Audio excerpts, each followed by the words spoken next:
Hello everyone. आज हम discuss करेंगे सीआरपीसी में जो भी प्रोविज़न डील करते हैं अरेस्ट विदाउट वारंट से। सबसे पहले हम इसके हिस्टोरिकल बैकग्राउंड को समझेंगे। इससे हमारे माइंड में क्लैरिटी बन जाएगी कि इन सेक्शंस की फ्रेमिंग कैसे हुई है। तो एक बड़ी घटना थी 1857 का रेवोल्यूशन। 1857 के रेवोल्यूशन में जो उस समय के सोल्जर्स थे उन्होंने अपने ही ऑफिसर्स के अगेंस्ट रिवोल्ट कर दिया था और उनके ऑर्डर्स को मानने से इनकार कर दिया था। उसके बाद एक ऐसे पुलिस की ज़रूरत पड़ी ब्रिटिशर्स को जो कि उनके ऑर्डर से कंप्लाई करें बिना ये सोचे कि उनके ऑर्डर सही हैं या गलत हैं। ठीक 4 साल बाद 1861 में पुलिस एक्ट बनाया गया और पुलिस ऑफिसर्स को वेरियस पावर्स दी गई। फिर उसके बाद आज़ाद भारत में एक बड़ी घटना हुई 1975 में, इमरजेंसी, जिस समय इंदिरा गांधी की सरकार थी। उस समय बहुत से फेक FIR लॉन्च हुए, बहुत से लोगों को टॉर्चर किया गया और बहुत से लोगों को अरेस्ट किया गया। अब हम समझते हैं अरेस्ट की मीनिंग और डेफिनेशन को। हम पहली डेफिनेशन देखेंगे। अरेस्ट मीन्स अप्रिहेंशन, डिप्रिवेशन और restraints of once personal liberty. अगर अब हम इस डेफिनेशन को देखें और एक एग्जांपल से समझें तो हमें ये समझ में आएगा कि ये डेफिनेशन कंप्लीट नहीं है। सपोज कोई एक आपका फ्रेंड या कोई भी आपका जानने वाला पर्सन आता है और आपका गेट बाहर से लॉक कर लेता है। आपका डिप्रिवेशन भी हुआ, रिस्ट्रेंट भी हुआ, आपकी पर्सनल लिबर्टी भी बाधित हुई, लेकिन क्या इसे हम अरेस्ट मानेंगे? नहीं। अब आइए हम दूसरी डेफिनेशन को देखते हैं, legal definition. Legal definition: a process by which a person is taken into custody by legal authority who has an intent to arrest। अब आप यहाँ देखेंगे कि यहाँ पे 3 बातें हैं। A person is taken into custody by legal authority, एक legal authority होना चाहिए जिसका ये इंटेंशन हो अरेस्ट करने का। ये इंटेंशन की बात कहाँ पे बताई गई थी? सबसे पहले ये चीज़ आपको एकदम ध्यान में रखनी है और जहाँ भी आप अपनी मेंस की कॉपी लिखेंगे वहाँ पे ये चीज़ आपको ज़रूर मेंशन करनी है, क्योंकि ये चीज़ अक्सर आप मिस कर देते हैं। ये चीज़ बताई गई थी Roshan Beevi versus joint secretary of Tamil Nadu के केस में। यहाँ पे 2 बातें बताई गई थी कि जो कस्टडी होगी लीगल अथॉरिटी के द्वारा वो लॉफुल कस्टडी होनी चाहिए और दूसरा उस अथॉरिटी का इंटेंशन होना चाहिए अरेस्ट करने का। फिर एक केस था RR Chari versus state of UP. इसमें भी अरेस्ट को डिफाइन करने की कोशिश की थी सुप्रीम कोर्ट ने। इसमें बताया गया था the act of being taken into custody to be formally charged with a crime is arrest. यानी कि ये एक एक्ट है किसी को कस्टडी में लेने का जो कि फॉर्मली चार्ज्ड है एक क्राइम के लिए।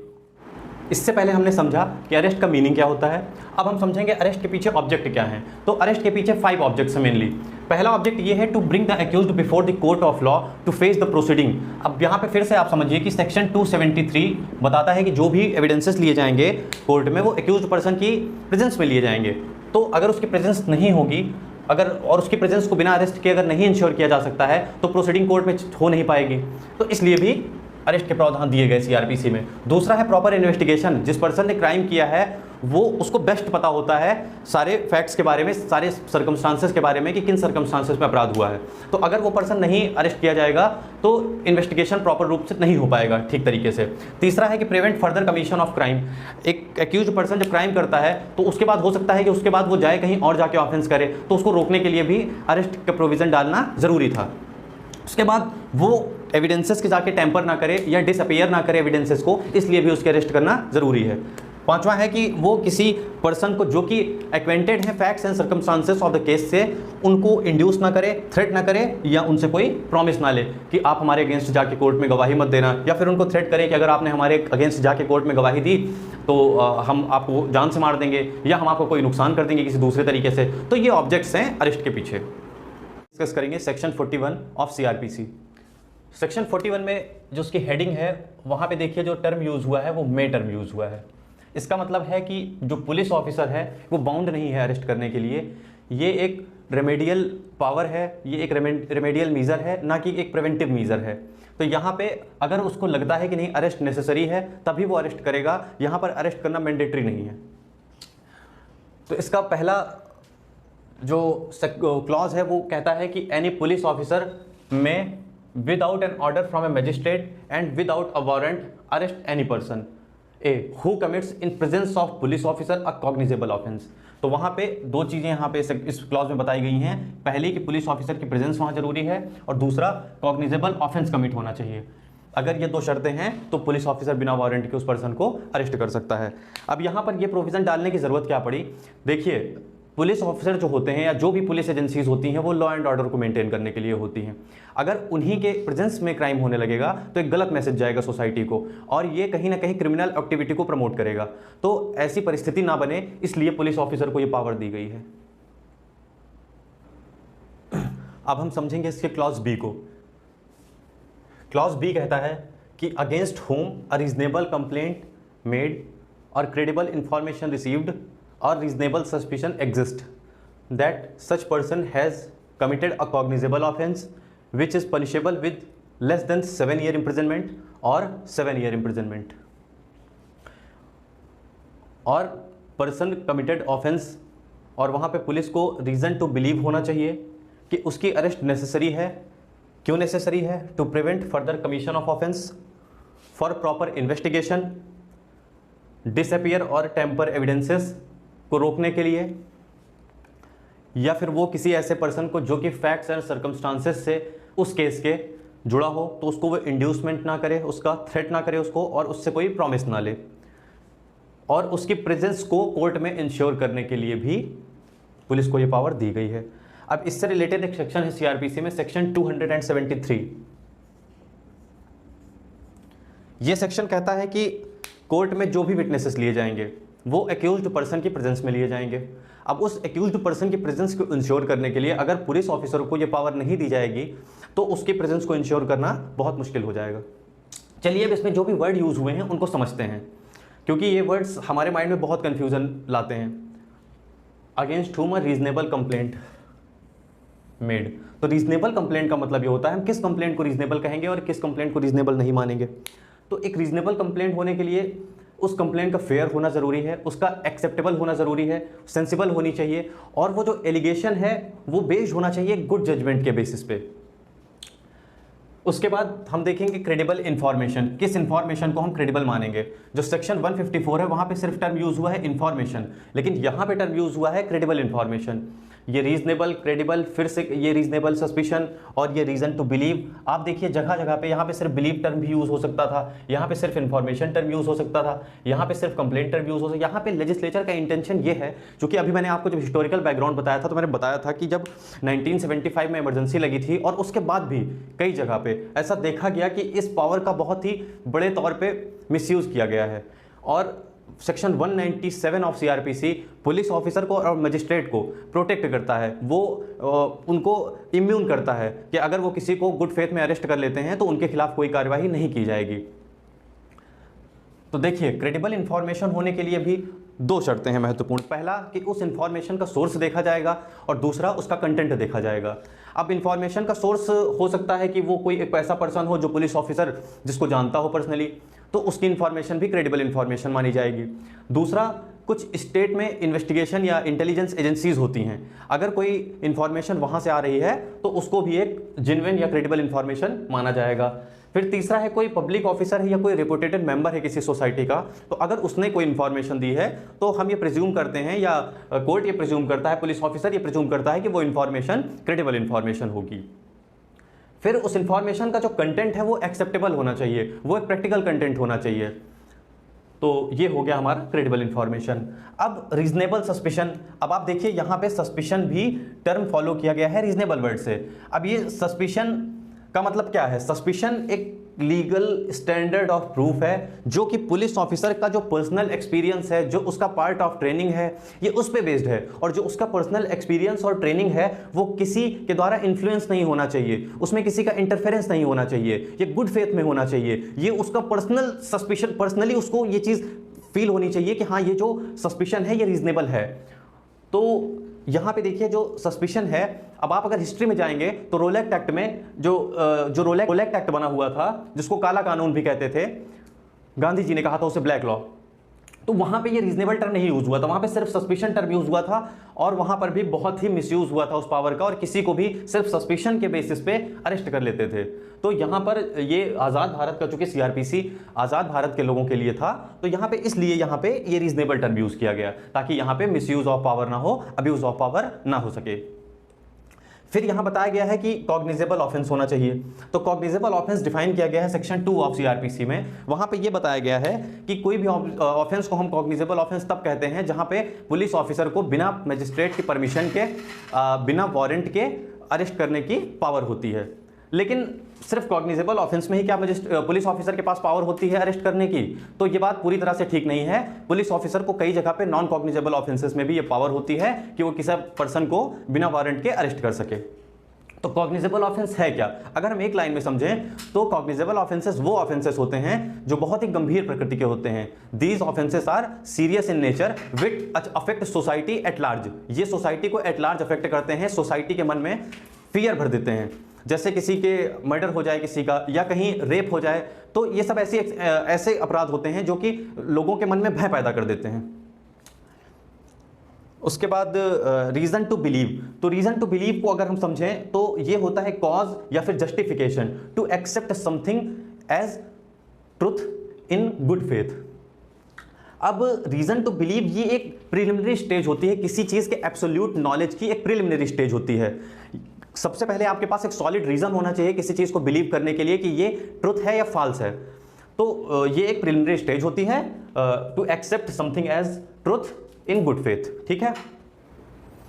अब जो इसका सेकंड पॉइंट है वो कहता है कि पुलिस ऑफिसर अगर सेटिस्फाई है इस बात से, ये सारे मीजर्स को वो देखेगा, अगर ये सारे मीजर्स फुलफिल हो रहे हैं और उसके बाद पुलिस ऑफिसर को लगता है कि वो अरेस्ट वहाँ पे नेसेसरी है to prevent further commission of offence, कि मतलब आगे जो एक्यूज्ड पर्सन है वो जाके फिर से कोई अपराध ना कर सके, या फिर प्रॉपर इन्वेस्टिगेशन के लिए बिना एक्यूज्ड पर्सन की अरेस्ट के या पुलिस ऑफिसर के सामने प्रेजेंस के प्रॉपर इन्वेस्टिगेशन होना पॉसिबल नहीं है, या बहुत मुश्किल से हो पाएगा प्रॉपर इन्वेस्टिगेशन, इसलिए भी पुलिस ऑफिसर को ये पावर दी गई है कि वो एक्यूज्ड पर्सन को बिना वारंट के अरेस्ट कर सके।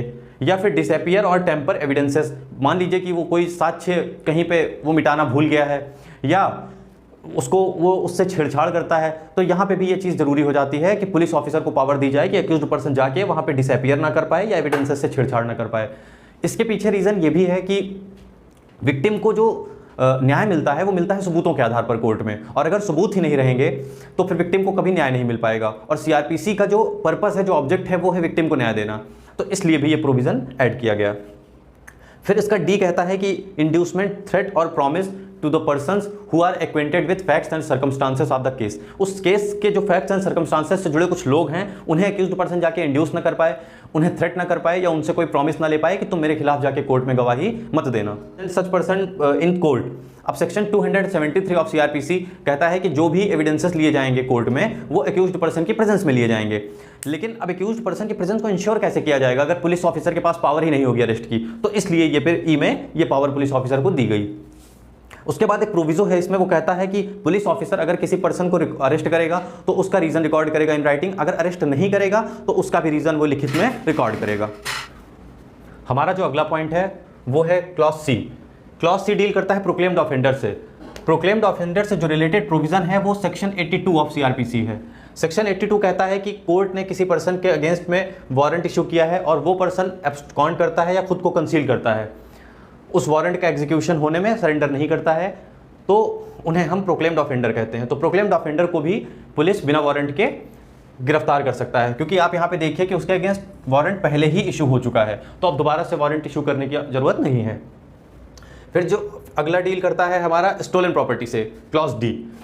स्टोलन प्रॉपर्टी, और स्टोलन प्रॉपर्टी बताया गया है हमारे सेक्शन 410 आईपीसी में, और एविडेंस का सेक्शन 114 जो कि बर्डन ऑफ प्रूफ से डील करता है, वहां पे भी स्टोलन प्रॉपर्टी का जिक्र किया गया है। अब कोई व्यक्ति स्टोलन प्रॉपर्टी के पोजीशन में पाया जाता है, एंड यहां पे आप ध्यान रखिएगा, यहां पे एंड टर्म यूज हुआ है। पहली चीज ये सेटिस्फाई होनी चाहिए कि वो स्टोलन प्रॉपर्टी के पोजीशन में है, और दूसरी चीज कि उस प्रॉपर्टी के रेफरेंस में ऑफेंस कमिट हुआ है, committed offence with reference to such property. यहाँ पे जैसे मैंने बताया कि आईपीसी का सेक्शन 410 डील करता है स्टोलन प्रॉपर्टी से, और 114 सीआरपीसी एविडेंस एक्ट का ये बताता है कि अगर कोई व्यक्ति स्टोलन प्रॉपर्टी के पोजीशन में है तो बर्डन ऑफ प्रूफ उस पर रहता है कि वो ये चीज़ प्रूव करे कि ये प्रॉपर्टी स्टोलन प्रॉपर्टी नहीं है। उसके जो बुक्स ऑफ अकाउंट हैं या जो उससे रिलेटेड डॉक्यूमेंट्स हैं उनको दिखा के वो पुलिस ऑफिसर को सेटिस्फाई करे कि ये प्रॉपर्टी उसकी है और इस प्रॉपर्टी को स्टोलन प्रॉपर्टी वो ना समझे। ठीक है, अब अगला है ई बताता है कि कोई पर्सन ऑब्स्ट्रक्ट करता है पुलिस ऑफिसर को या एस्केप कर जाता है। ऑब्स्ट्रक्ट करता है किसमें? उसकी लीगल ड्यूटी में, या फिर एस्केप कर जाता है या अटेम्प्ट करता है एस्केप करने का एक लॉफुल अथॉरिटी से।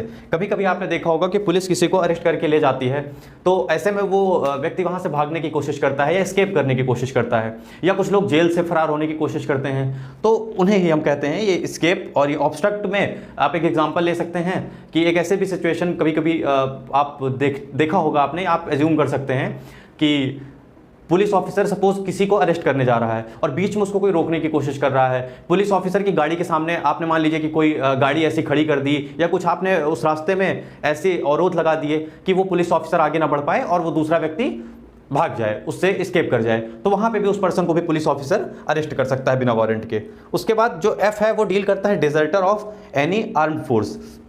तो डिजर्टर हम किसको कहेंगे? डिजर्टर होने के लिए कुछ कंडीशंस हैं जो कि सेटिस्फाई होनी चाहिए।